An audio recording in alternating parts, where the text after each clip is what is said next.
Hey guys, and welcome back to this week's iFixit video.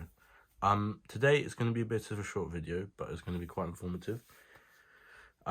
Today we're going to be replacing the lamp in a Hitachi CP-AW251N 3 LCD projector.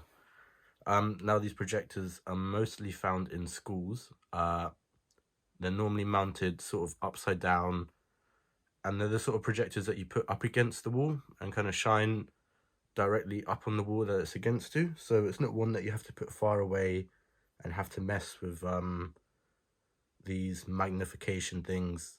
It's quite a nice projector actually, and the lamps are pretty cheap.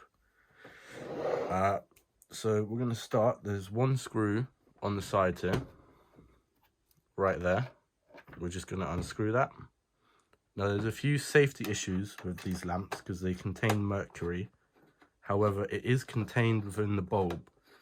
So unless your bulb, which is has exploded, which is quite a rare thing to occur, you actually have nothing to worry about. You just got to worry about how you dispose of it.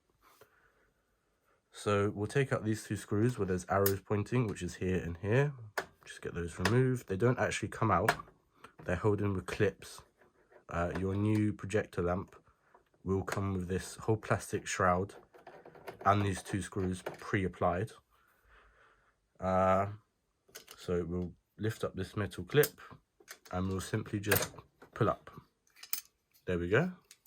That's what it will look like. Now just be really careful with this, place it aside, and you know, look up how to dispose of it properly, because it's quite important with the mercury that's inside. Now get your new lamp. Got mine right here. Like I said, it comes with the plastic pre-applied and the two screws.